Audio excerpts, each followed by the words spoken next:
Ok, vamos entonces, bienvenidos, bienvenidas al seminario Desafíos de la Economía Centrada en el Ser Humano, desde una perspectiva de género. Hemos diseñado un seminario sobre la base del comportamiento académico y compromiso académico de divulgación científica y desarrollo humano en la sociedad. Somos profesoras de la Escuela de Ingeniería y Negocios de la Universidad Viña del Mar. Mi nombre es Tania Sumaeta y mi colega es Catherine López. Ambas seremos moderadoras. Agradecemos la participación de nuestra ponencia, la doctora Mercedes de Alexandro, docente e investigadora, economista, especializada en economía feminista, escritora con varias publicaciones, entre otras el libro Economía Feminista, cómo construir una sociedad igualitaria sin perder el glamour, que ya se encuentra en su 5ª edición. Además, actualmente se desempeña como directora nacional de Economía, Igualdad y Género en el Ministerio de Economía de la República Argentina. Daremos paso a la ponencia de la doctora Mercedes Alexandro. Muy bienvenida. Bueno, muchas gracias. La verdad, un placer estar compartiendo con ustedes esta tarde. Y la verdad que yo estoy hoy trabajando en el Ministerio de Economía de la República Argentina, en un espacio que creamos durante el año pasado que se llama Dirección de Economía, Igualdad y Género. Y me gustaría empezar un poco por ahí. ¿Qué significa que dentro de la economía, desde un Ministerio de Economía en donde se trabajan cuestiones económicas, valga la redundancia, tengamos la necesidad de haber abierto un espacio institucional que ponga en el centro la igualdad y la perspectiva de género, y cuáles son los caminos que se superponen? Creo que no hace falta que le explique y le cuente a nadie la situación en la que estamos hoy en el mundo. Estamos viviendo una pandemia que ha realmente llegado a todos los países que conforman nuestro globo terráqueo y que ha tenido un impacto muy fuerte sobre las desigualdades. No solamente las desigualdades de género a las que yo me voy a referir, sino en general nos ha puesto más a la luz un montón de formas de desigualdad que observamos. Por ejemplo, la desigualdad en el tipo de trabajo que podemos conseguir, si es un trabajo formal o es un trabajo informal. También una desigualdad en torno al acceso a la tecnología. En estos días, tener un dispositivo electrónico que nos permita acceder a Internet o a las comunicaciones, en muchos casos es de vida o muerte, permite o no estudiar, permite o no trabajar, permite o no tener este tipo de intercambios y de reuniones, ¿no? Entonces, el acceso a la tecnología, sea el dispositivo, la conectividad, una antena, etcétera, también es hoy una fuente de desigualdades en las posibilidades de trabajar, estudiar, formarse. El acceso a la vivienda. En mi país, por ejemplo, hoy estamos enfrente de una segunda ola muy cruda, con más casos, con más mortalidad, muy fuerte. Y una de las grandes formas que hemos tenido para llamar a convocar a la población a que se cuide ha sido quédate en casa, ¿no? Pero ese quédate en casa también a veces suena un poco abstracto cuando nos ponemos a pensar en qué tipo de viviendas tiene la mayor parte de la población y quiénes realmente pueden quedarse en casa y qué significa quedarse en casa para muchas personas que quizás viven en un barrio más pobre, en una casa que no tiene calefacción en el invierno, o donde hay mucha gente viviendo en una misma habitación y entonces están hacinados. Entonces, lo que quiero decir con esto es que la pandemia no es que trajo, aunque sí un poco más, ¿no?, desigualdad, sino que esas desigualdades ya estaban instaladas en nuestros sistemas económicos y se vieron más evidentes. Y en muchos casos también se están amplificando. Nosotras lo que incorporamos en el Ministerio de Economía es una visión que intenta, de alguna manera, modificar las lecturas clásicas que se hacen acerca de la economía y focalizar también un poco a por qué estas desigualdades hay que abordarlas y trabajarlas y buscar nuevas herramientas para abordar estas desigualdades, porque tenemos un diagnóstico de que las herramientas con las que hemos trabajado en el pasado no necesariamente dieron buenos resultados y que además esta pandemia tiene características que son especiales y que hacen que estemos forzados y forzadas a pensar de otra manera cómo vamos a responder a estas formas de desigualdad. Les quiero poner un ejemplo concreto. Cuando hablamos de la economía feminista, uno de los grandes ejes argumentales, de debate, uno de los fundamentos, digamos, teóricos, es que hay una brecha de desigualdad en tanto y en cuanto las mujeres realizan muchas más tareas de cuidado que los varones. ¿Qué significa esto? Que las mujeres realizan tareas domésticas y de cuidado, lavan, planchan, cocinan, cuidan a los niños y niñas, cuidan a alguna persona con discapacidad en el hogar, cuidan a adultos mayores, los acompañan al médico, ¿sí? Y estas tareas, en general, son no remuneradas porque se hacen como parte de un arreglo familiar, ¿sí? Pero demandan mucho tiempo. En la Argentina tenemos algunos datos que muestran que las mujeres dedican 3 veces más de tiempo a estas tareas que los varones, que 9 de cada 10 mujeres realizan estas tareas, mientras que solamente 6 de cada 10 varones las realizan, y que en promedio las jornadas de estas tareas no remuneradas exceden las 6 horas promedio. Quiere decir que para muchas mujeres se convierte en una especie de segunda jornada laboral. Terminan su trabajo en la oficina, la escuela, el comercio, la verdulería, donde sea que trabajen, las 8 horas promedio que se suele trabajar, y llegan a su casa y tienen que hacer todas estas otras tareas que se le acumularon durante el día, ¿no? Y esto para muchas mujeres funciona también como un impedimento, porque si de repente soy una mamá soltera con 3 hijos en mi casa, me va a costar mucho más organizarme estas tareas con los niños, de llevarlos a la escuela, buscarlos, prepararles la comida, bañarlos, tener su ropa limpia, llevarlos a sus actividades, ¿no? Si estoy sola, ¿no? Y eso quizás me impide insertarme laboralmente, o tener un horario fijo de trabajo, o tener una rutina de 8 horas de trabajo. Entonces, lo que quiero decir con esto es que esta distribución asimétrica de las tareas de cuidado, que aparece como si fuera un arreglo simplemente familiar, tiene un impacto económico muy grande. ¿Por qué? Porque hace que las mujeres dediquen menos tiempo a los trabajos pagos, que se inserten de manera más precaria en el mercado laboral, que ganen menos en promedio que los varones, que enfrenten mayores tasas de desocupación, que enfrenten mayores tasas de precarización laboral, y que todo eso junto nos muestre que las mujeres son mayoría entre las personas pobres en todos los países. Es decir, yo puedo hablar con los datos precisos de la Argentina, pero este es un fenómeno que se replica a lo largo de todo el planeta. Y entonces fíjense que durante la pandemia, un fenómeno que se puso mucho más de manifiesto sobre todo, fue que en la mayor parte de las economías hubo una caída en el mercado laboral, ¿no? Es decir, un montón de trabajadoras y trabajadores que se quedaron sin empleo. Se quedaron sin empleo porque tuvieron que quedarse en su casa para no salir y exponerse al virus, porque tuvieron que cuidarse, porque se contagiaron, porque tuvieron miedo, por diversos motivos. Hay millones de trabajadores y trabajadoras que han perdido sus empleos y con ellos sus ingresos. Y cuando empezamos a ver la recuperación económica en la Argentina, por ejemplo, el momento de mayor caída fue entre abril y junio del 2020, del año pasado. En esos momentos la caída de la participación económica en promedio fue de 10 puntos. Quiere decir, 1 de cada 10 personas que estaban en el mercado laboral se retiró del mercado laboral, ¿sí? Se fue y se quedó sin buscar trabajo y sin trabajar, ¿sí? Y esto se empezó a recuperar hacia mitad del año pasado, pero no a un ritmo que recupere o que nos lleve al estadio anterior, y además lo que vemos es que las mujeres se recuperan de manera más lenta que los varones. Quiere decir que los varones vuelven al mercado laboral más rápidamente que las mujeres. Y ahí me gustaría hacer un stop y volver a lo que les decía antes.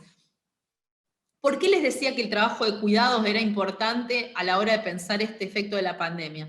Y porque en muchos países, una de las medidas que se tomó para evitar los contagios en el marco de las emergencias sanitarias es que se cierren las escuelas o se cierren los espacios de cuidado, ¿sí? En la Argentina, por ejemplo, desde el año pasado casi que no hay clases para los niños y niñas de manera rutinaria. Se abren en algún momento las escuelas, hay burbujas, grupos de niños que asisten, una semana sí, otra semana no, se dan clases de manera remota a través de internet, ¿no?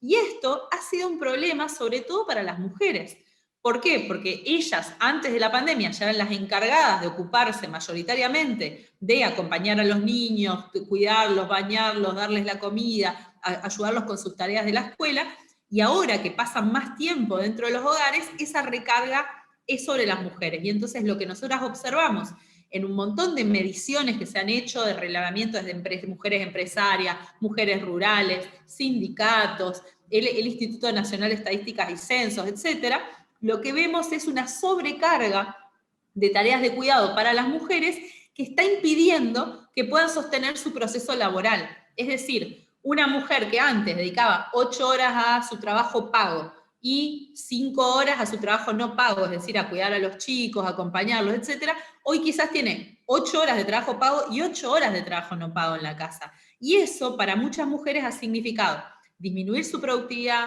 enfermarse, estar más cansada o también tener que dejar su trabajo directamente.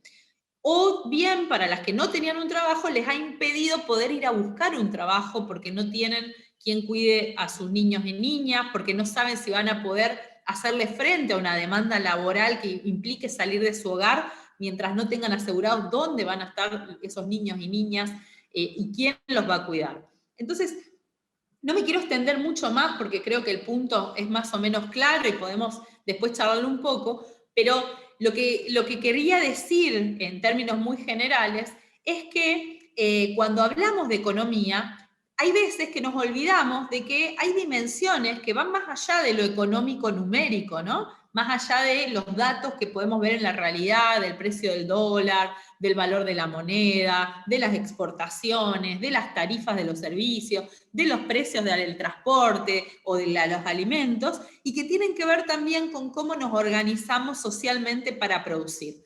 Y que en esa forma de organización social muchas veces nos perdemos estas dimensiones y este uso del tiempo que, como está invisibilizado y pareciera que es un arreglo natural y que las mujeres le dedican más tiempo a estas cosas porque les gusta, porque quieren, porque nacieron con un chip que hace que laven mejor los platos o limpien mejor los inodoros, ¿no? Pareciera que es algo natural y obvio, cuando en realidad lo que estamos diciendo eso son cuestiones que son culturales y que podemos modificarlas y que necesitamos modificarlas, porque ya entramos a la pandemia con lo que llamamos desde la economía feminista una crisis de los cuidados, y esta pandemia está agravando esa crisis de los cuidados y está teniendo un impacto muy fuerte, no solamente sobre las mujeres que vuelven al mercado laboral de manera más lenta, sino también con los procesos de recuperación económica.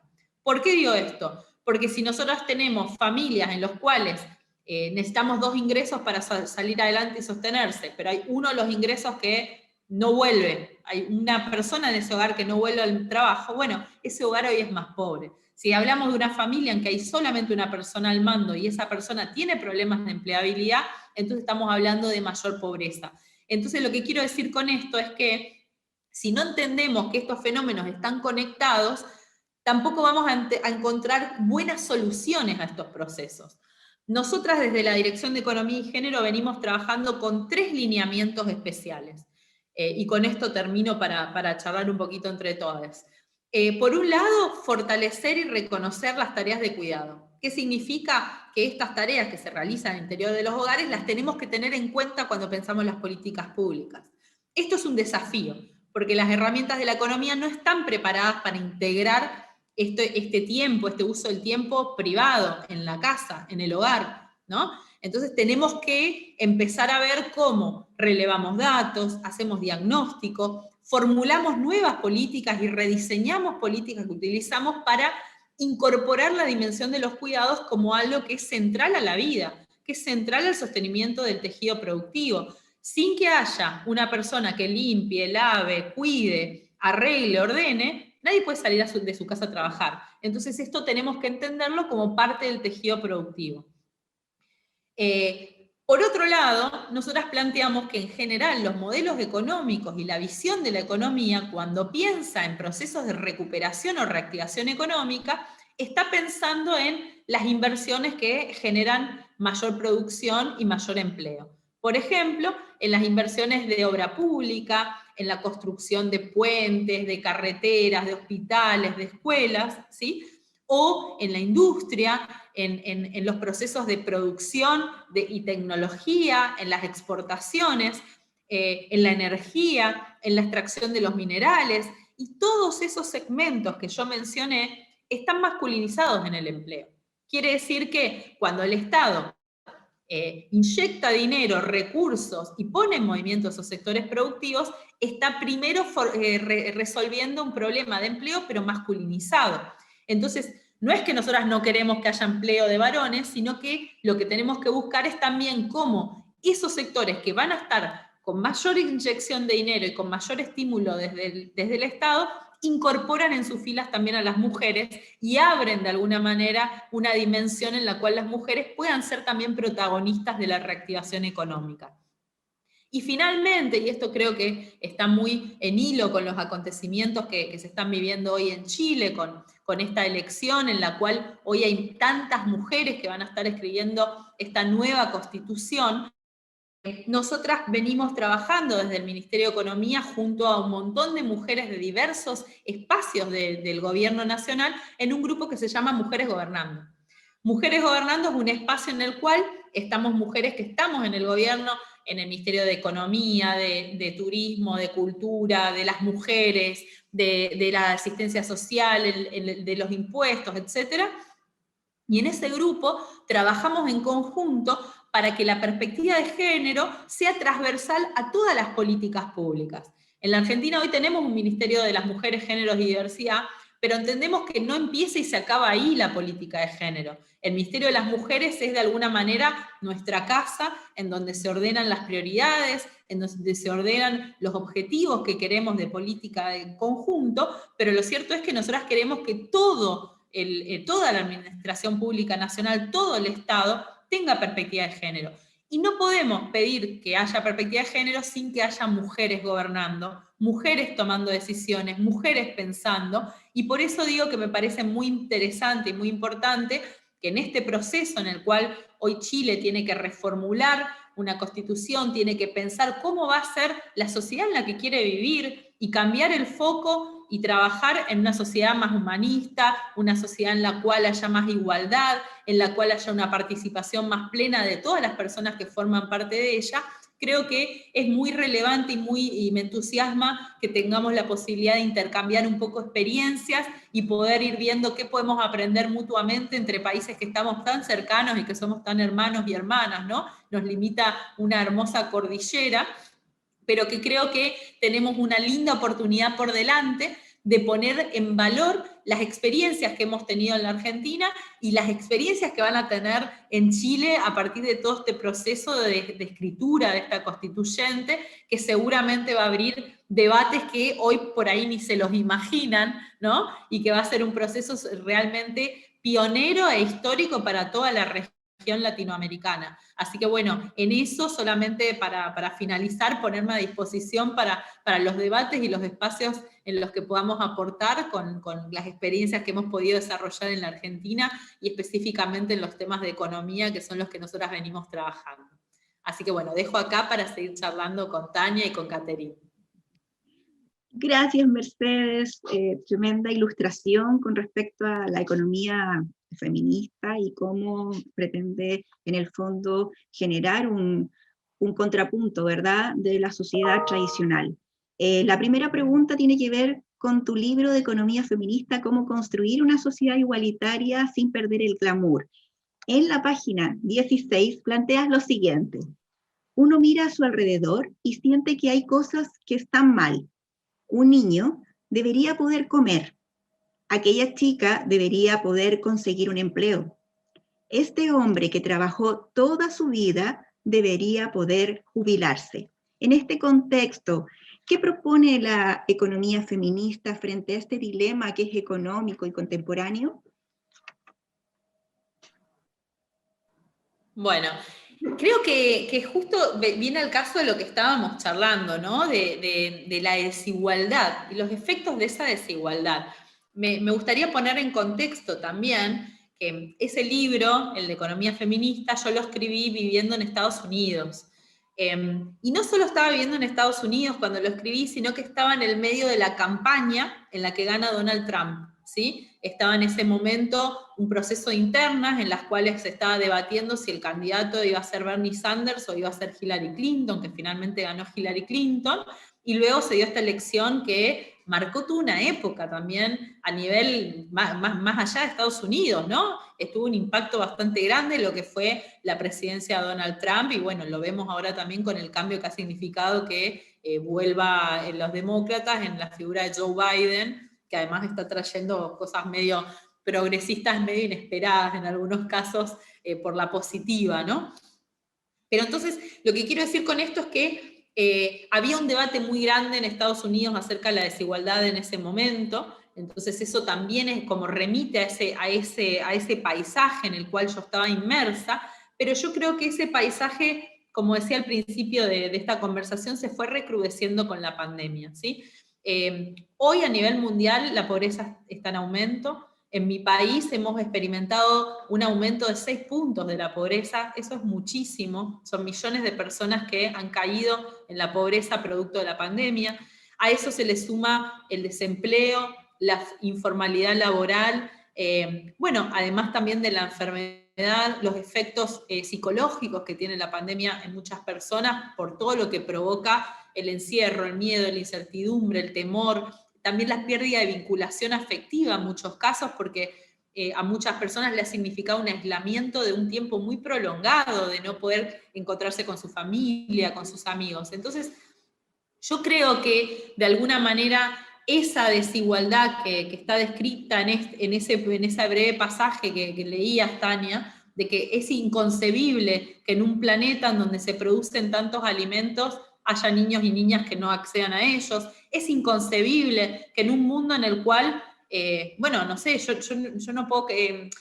también en el libro hay una parte en la que me copio de Heather Boushey, que hoy es parte del gabinete de Joe Biden, y ella empieza un libro muy lindo que se llama Finding Time, Buscando el Tiempo, contando que ella siempre le llamó la atención un tríptico, una cosa de 3 fotos, ¿no? Que es clásico de Orwell, del 1800, de las luchas por la jornada laboral. Y en ese tríptico hay una imagen que dice 8 horas para trabajar, 8 horas para descansar y 8 horas para el ocio, ¿no? Entonces también yo me pregunto, ¿dónde están esas 8 horas de ocio que nos prometieron en ese momento de la revolución, ¿no? Porque digo, yo me quedé con las 8 horas de descansar, sí, trato de cumplirlas, no siempre me alcanza, ¿no? Hay veces que son 6 horas las de dormir. Las 8 horas de trabajar, y bueno, recién hablábamos, ¿no? Depende a qué le llamemos trabajo, porque si nosotros decimos que el trabajo es solamente aquello por lo que obtenemos un salario, puede que tengamos esas 8 horas y después tenemos 1 hora de viaje, otra hora de ir al supermercado, otra hora de hacer la comida, otra hora de ir a buscarlo a los chicos a la escuela, ¿no? Pero eso es ocio, califica como ocio, y entonces lo que está entre trabajo y ocio es medio raro, y justamente para las mujeres, esa parte más nublosa de entre el ocio y el trabajo, no es tan dicotómica. Hay un montón de investigaciones que muestran que, por ejemplo, los varones le dedican mucho más tiempo a ver televisión y deportes que las mujeres, ¿no? Que los varones le dedican más tiempo a salir a jugar o a hacer deportes. Bueno, juegan al fútbol, en Argentina son todos futboleros, ¿no? Y a las mujeres les cuesta más liberarse tiempo para hacer estas tareas de esparcimiento porque tienen esta carga de los cuidados. Entonces, ese tríptico me parece que también es interesante pensar cómo han pasado 200 años de esa ilustración y la jornada laboral, que ya en ese momento fue una victoria y una conquista absoluta de 8 horas, yo creo que hoy también sería una conquista si hiciéramos que las rutinas duraran 8 horas, pero que al margen de eso, también, si uno mira todos los aumentos de ciencia, tecnología y productividad que hemos vivido a lo largo de 200 años, también sería hora de preguntarse si esta falencia de falta de empleo no podría ser distribuida de otra manera, con jornadas laborales más cortas, con otra forma de organizar el trabajo, como experiencias como las que se están poniendo en marcha, por ejemplo, en España, ¿no? Y esto creo que, volviendo al eje de nuestra conversación, tiene que ver con humanizar un poco el enfoque de la economía, porque yo creo que muchas veces, cuando pensamos en la economía estamos focalizados en las cuestiones monetarias, ¿no? De cuánto crece el PBI de un país, de cuánto se exporta, de si la balanza de pagos dio positivo o negativo, y no tanto qué es lo que permite que eso suceda, cuáles son los procesos por los cuales creció el PBI. No es lo mismo que el Producto Bruto Interno de un país crezca a cómo se redistribuye a su interior. Un Producto Bruto puede crecer y concentrar el ingreso en pocas manos. Entonces, ahí hay un debate también con respecto a la economía feminista de cómo concebimos esa redistribución de la riqueza, cómo concebimos la redistribución de las tareas, por qué a los trabajos feminizados les toca ser menos reconocidos o peor pagos, ¿no? En la Argentina, por ejemplo, la primera salida laboral que tiene una mujer, es decir, si nosotros vemos a qué se dedican mayoritariamente las mujeres en Argentina, a ser empleada doméstica. Y le sigue ser maestra, enfermera y trabajar en un comercio. Y no así la construcción, la ingeniería, el transporte, la energía, que son tareas masculinizadas. Pero cuando nosotros miramos cuánto gana una maestra versus cuánto gana un ingeniero, y los salarios son muy diferentes. Y todas las tareas feminizadas en general son peor pagadas que las tareas masculinizadas. Entonces, de alguna manera también, por eso decían, nosotros estamos viendo lo de los procesos de recuperación, tratando de que las mujeres también ingresen a las filas de estos trabajos que son mejor remunerados, que son mejor calificados, que tienen mayor estabilidad en el tiempo, mayor proyección, ¿no? Pero eso solamente es posible si empezamos a pensar de otra manera también la economía, ¿no? Una economía en la cual la vida y los procesos de vida estén en el centro y no que sean algo que te queda si lograste hacer todas las tareas que tenías en ese rato libre que dijimos que estaban en un espectro medio recortado últimamente. Gracias, Mercedes, muy clarificador. Hay una pregunta que tiene Catherine para ti desde el chat y quisiéramos ver cuáles son las que se podrían en el fondo generar en estos momentos. Adelante, Catherine. Efectivamente, Tania, tenemos variadas e interesantes preguntas, pero también tenemos muchas palabras de agradecimiento por la valiosa presentación de la doctora Mercedes de Alessandro. Muchas gracias, estoy gratamente además escuchando todo lo que ha señalado. Y acá estamos en el chat con algunas preguntas bastante interesantes. La primera pregunta es de María Gutiérrez, y ella plantea la siguiente consulta. Dice, ¿cómo visualiza una economía con perspectiva de género post-pandemia? ¿Y cuáles serían las recomendaciones que usted realizaría para nuestro país, Chile? Qué lindo y qué miedo, porque no sé si les pasa a ustedes, esto lo voy a decir muy a calzón quitado, diríamos aquí, ¿no? Pero últimamente me cuesta visualizar lo que pasa la próxima semana. No sé cómo lo ven ustedes, ¿no? Bueno, cuesta visualizar un poco. Cuesta visualizar un poco para adelante. Creo que la pandemia nos ha puesto a trabajar en el día a día, ¿no? Como en las cosas que van surgiendo. Igualmente me gusta la pregunta y creo que es un buen ejercicio. Nosotras lo que estamos experimentando es el primer año que tenemos un Ministerio de las Mujeres, Géneros y Diversidad en la Argentina, que tenemos un montón de mujeres en puestos jerárquicos, con poder de decisión en áreas de gobierno sensibles en términos de producción, de decisiones, de definiciones, etcétera. Y es la primera vez que tenemos un espacio en el Ministerio de Economía para plantear temas de género. Y tenemos la suerte o hemos generado las condiciones de poder ser escuchadas, ¿no? Es decir, de que tenemos un gobierno que escucha, que toma nota, que busca implementar aquellas definiciones y cuestiones que llevamos adelante. Pero lo cierto es, y acá quizás viene la parte menos optimista, que el Estado es una institución muy grande. Y es una institución vieja también, ¿no? En la cual hay un montón de estructuras que tienen que ver con las estructuras jerárquicas, con la organización institucional, con la forma en la que se redacta una ley, ¿no? Para ponerles un ejemplo, nosotras tenemos una secretaria legal y técnica, que es Vilma Ibarra, que trabaja en la Casa Rosada, en la Casa de Presidencia, y ella ha hecho un trabajo muy grande para que cuando se redacten las resoluciones oficiales que firma el presidente y los ministros, estas resoluciones tengan un lenguaje inclusivo, y hable de trabajadores y trabajadoras, y hable de las personas travestis y trans, digo, y eso no es poca cosa.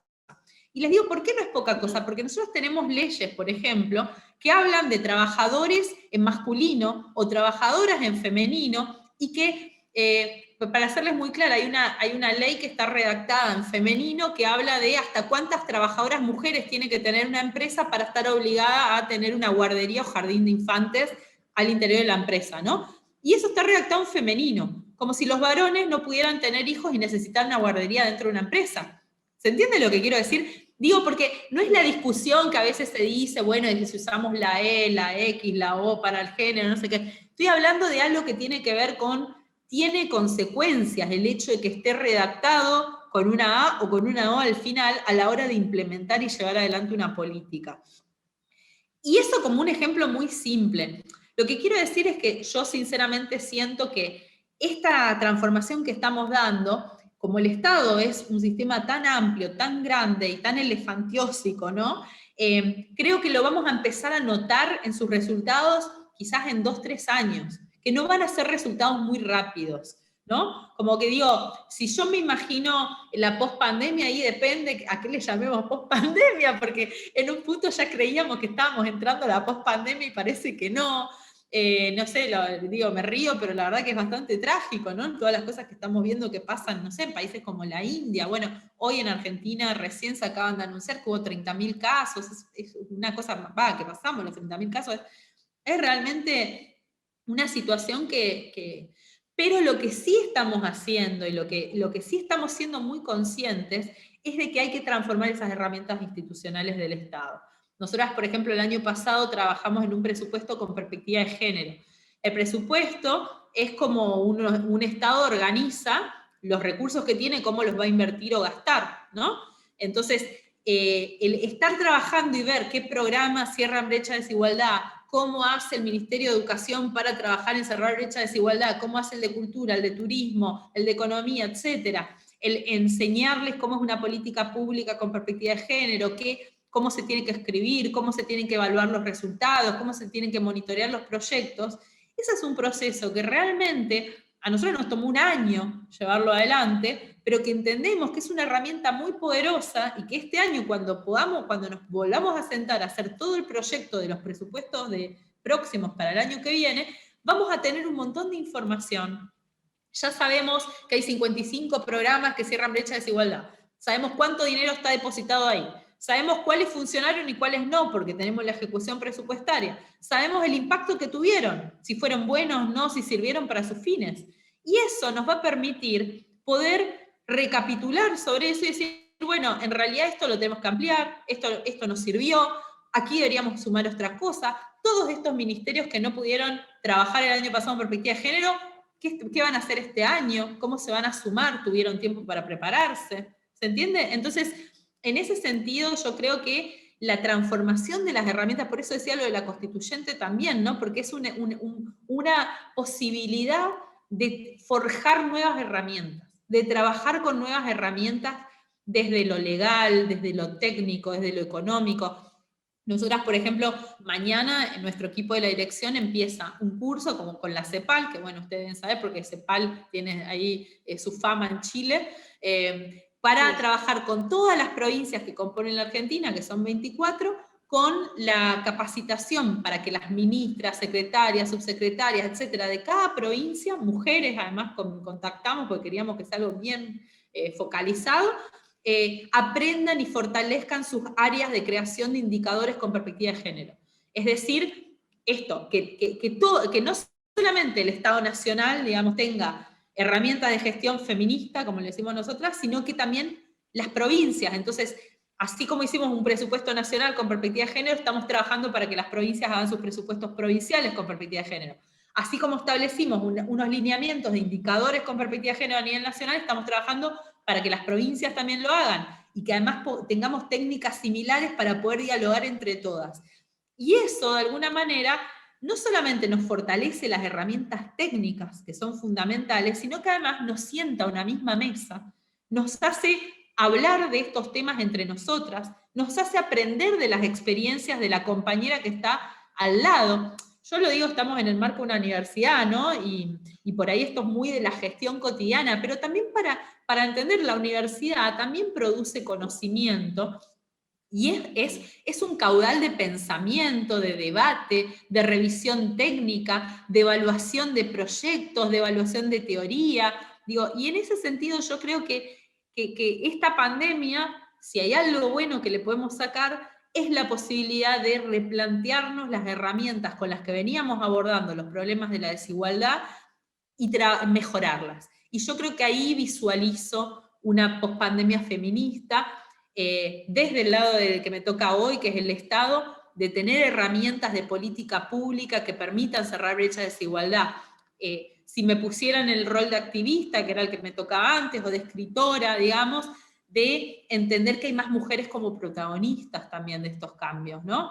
Y que la verdad que no es porque soy mujer y quiero que haya más mujeres, sino porque de alguna manera hemos demostrado que hay una agenda propositiva, una agenda que busca cerrar brecha de desigualdad, que no es imponer a las mujeres por sobre los varones, sino que es trabajar en conjunto para resolver problemas que hoy tienen un impacto simétrico sobre las mujeres y que generan mayores perjuicios sobre la sociedad.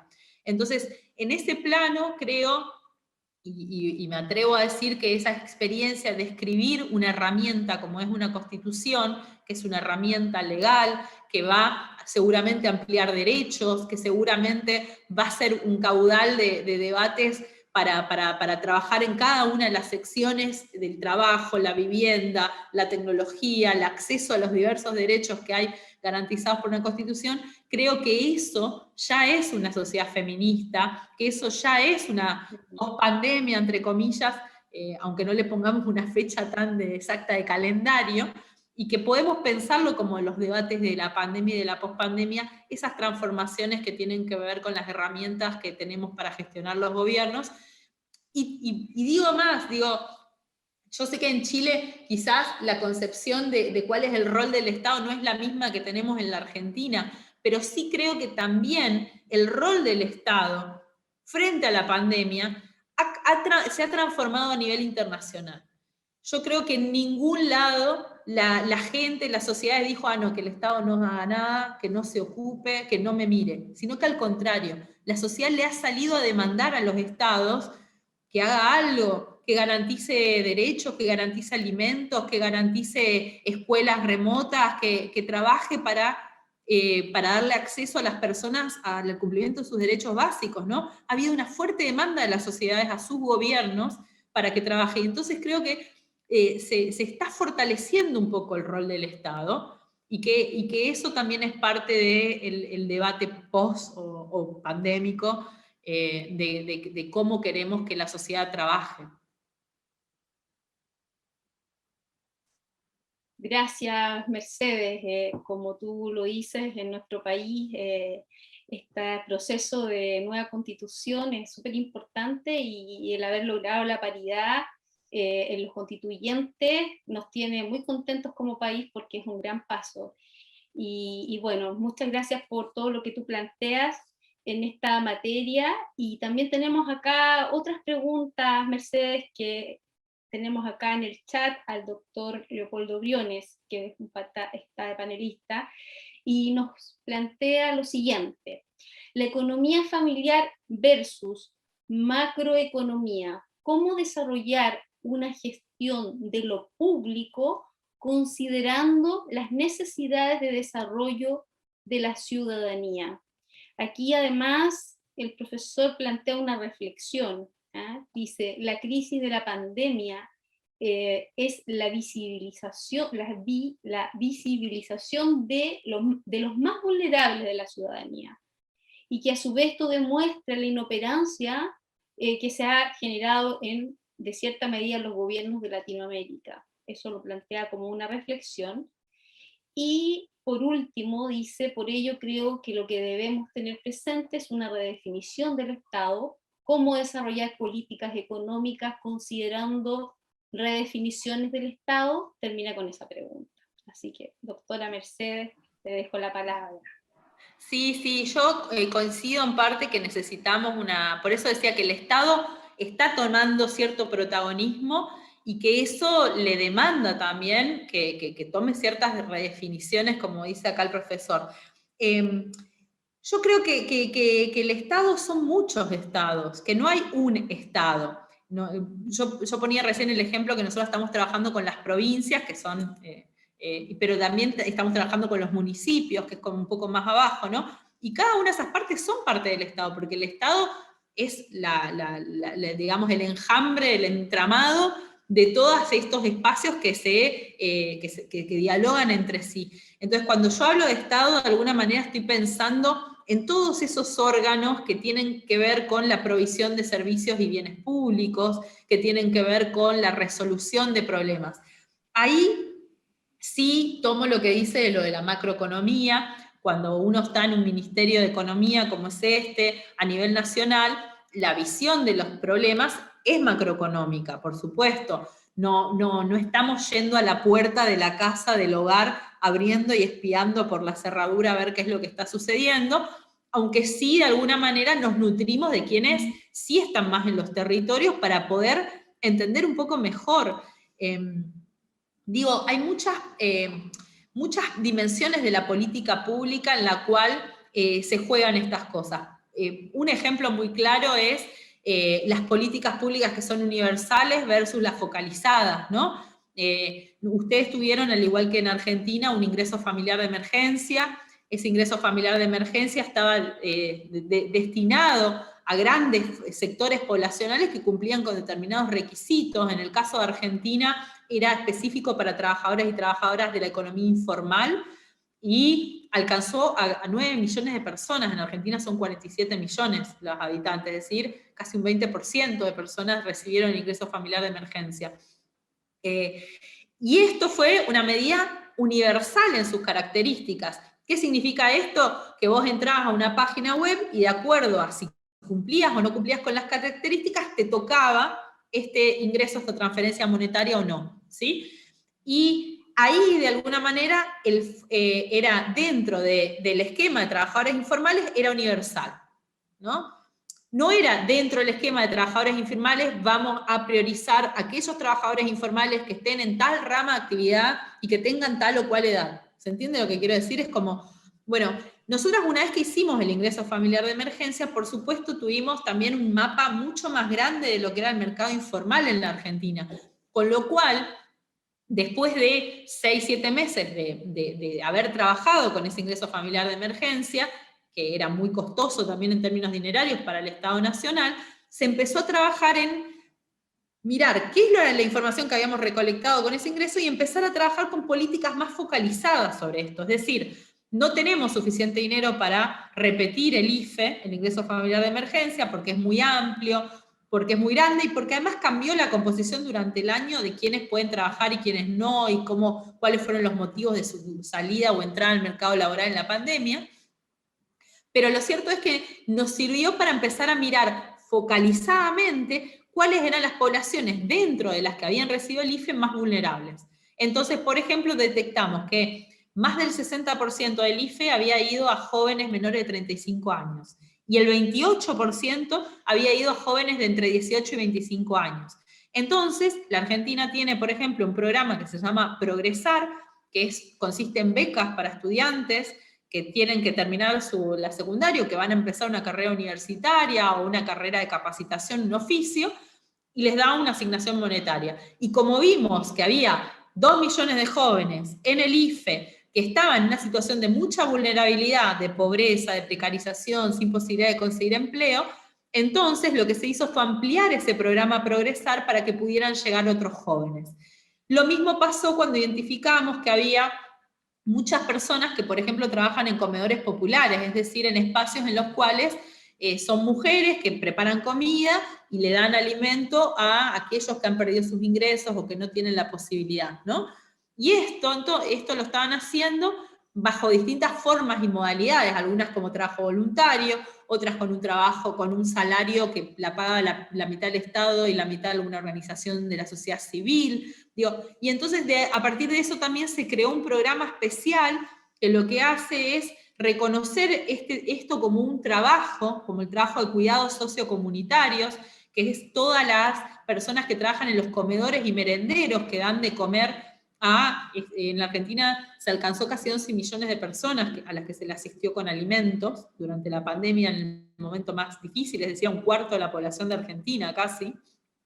Y esto lo hicieron alrededor de 80.000 personas en 10.000 comedores. Entonces, eso también sirvió para decir, bueno, a esta población ahora hay que darle una respuesta que implica fortalecerles el salario que ganan, mejorar la infraestructura en donde están trabajando. En este momento se está proponiendo que se las vacune también de manera anticipada, así como se ha puesto trabajos esenciales o espacios esenciales, los mayores de 60 años, primero los de 80, después los de 70, después los de 60, las personas que tienen afecciones de salud, las personas del sistema de salud, de la educación, bueno, también las personas que trabajan en la asistencia alimentaria, ¿no? Entonces, lo que quiero decir es que es muy desafiante y realmente es importante esto que dice el profesor de encontrar la vinculación entre lo macroeconómico y las políticas públicas, porque también es cierto que muchas veces la visión macro nos hace pensar en algunos fenómenos como si fuera un gasto del Estado, y no una inversión.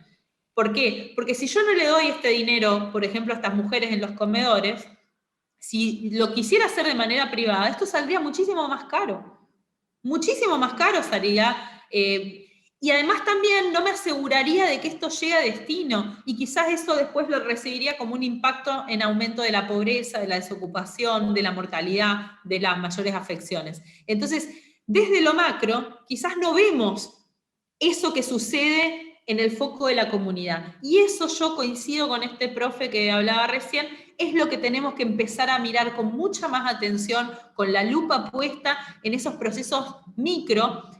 A mí, digo, puede ser familiares, pueden ser comunitarios, barriales, provinciales, municipales, digo, hay muchas formas de mirarlo, y yo creo que es valioso empezar a ver esas capas y esa superposición.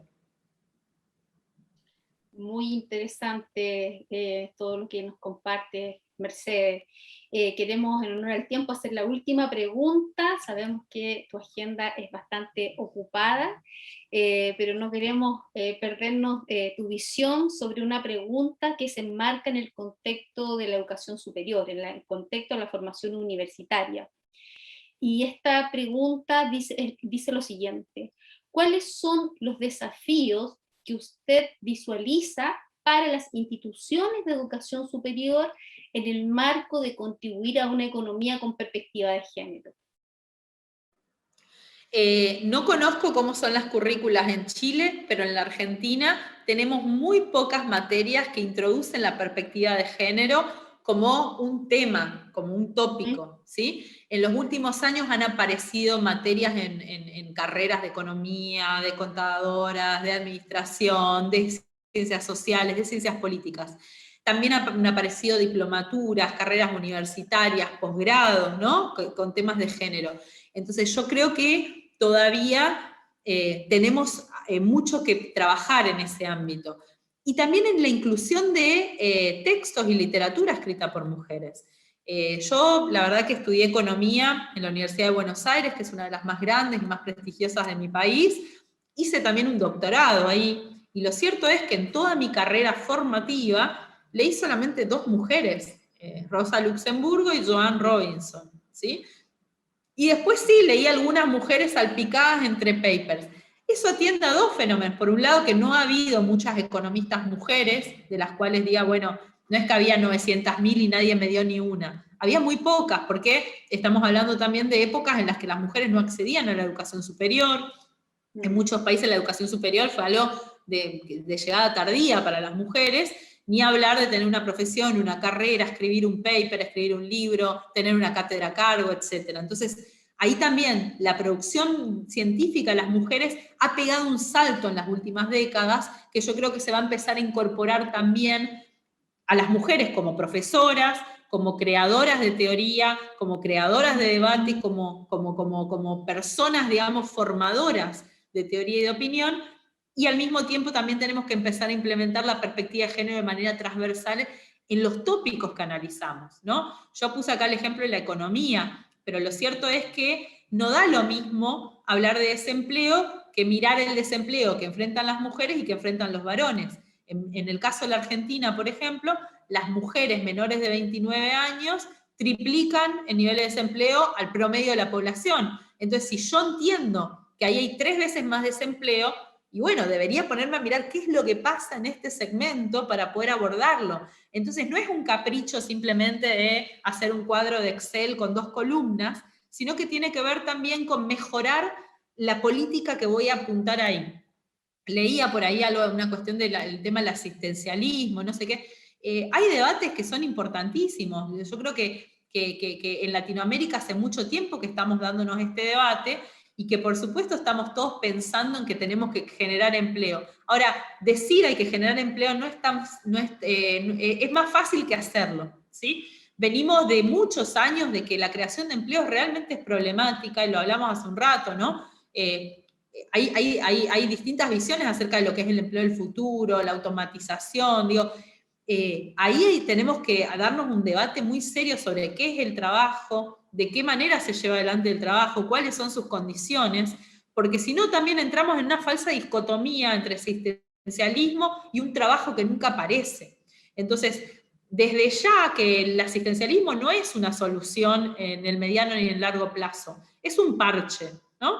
Es un parche en el camino, y el desafío es la generación de empleo genuino, digno, que haga que las personas se sientan con esperanza, con dignidad, con un futuro, con proyecciones, con poder proyectar su vida. Pero lo cierto es que hoy en pandemia, por ejemplo, es muy difícil en crear trabajo en el marco en el que todavía a las personas les cuesta salir de su casa o les cuesta estar sanas, ¿sí? Entonces, si nosotros nos obsesionáramos ahora con decir, no hacemos ninguna tarea de asistencia y solamente tenemos que crear trabajo, y estaríamos complicados, porque lo cierto es que hoy en la Argentina tenemos el 60% de los niños, 6 de cada 10 niños en Argentina viven en un hogar pobre. A esos chicos les tenemos que dar de comer, porque si no les damos de comer hoy, no van a estudiar y no van a conseguir un trabajo. Entonces, esos necesitan comida, y no les podemos decir, no, tienen que trabajar esos niños.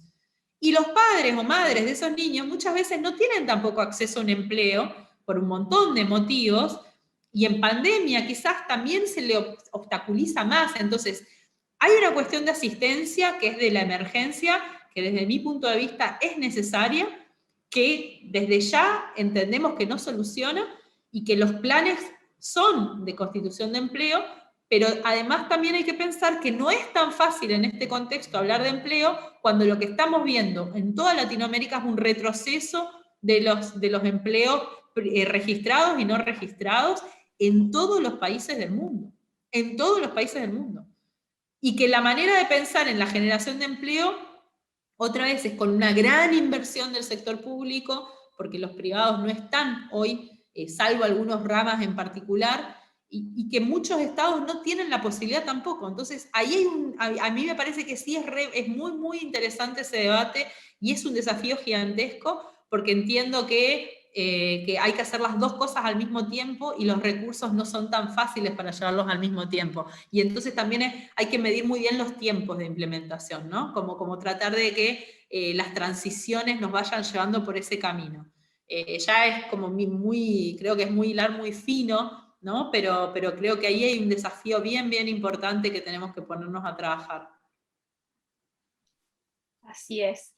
Muy interesante todo lo que hemos escuchado. Tenemos muchas palabras de agradecimiento en el chat por este espacio de reflexión compartida con la doctora Mercedes de Alessandro, y en consideración a los tiempos que hemos acordado con la doctora y de este seminario, doy la palabra a Tania, quien va a hacer el cierre de esta actividad. Tania.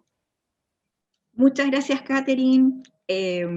Damos las gracias en primer término a Mercedes por su tiempo, su generosidad, su sapiencia, ¿verdad? Y también tenemos que dar las gracias a la colaboración del Centro de Negocios de Cercotec de Viña del Mar y el Sindicato de Trabajadores de nuestra universidad. Sin lugar a dudas, la economía feminista es un gran tema para la reflexión en nuestras aulas. Nosotras como mujeres de ingeniería hacemos un compromiso contigo, Mercedes, lo que necesites, somos incondicionales y estamos en un proceso también de aprendizaje nosotros como mujer. Así que en el fondo, toda nuestra sapienza, también nuestros recursos a tu disposición cuando tú lo gustes. Muy buenas tardes a todos, a todas, y gracias por las sintonías, gracias por estar escuchando, ya sea por canal YouTube, ya sea por esta plataforma, que tengan una buena jornada. Buenas tardes. Muchas gracias, hasta Gracias, luego. Mercedes. Buenas tardes. Un agrado. Gracias a todos y a todas. Gracias a ti.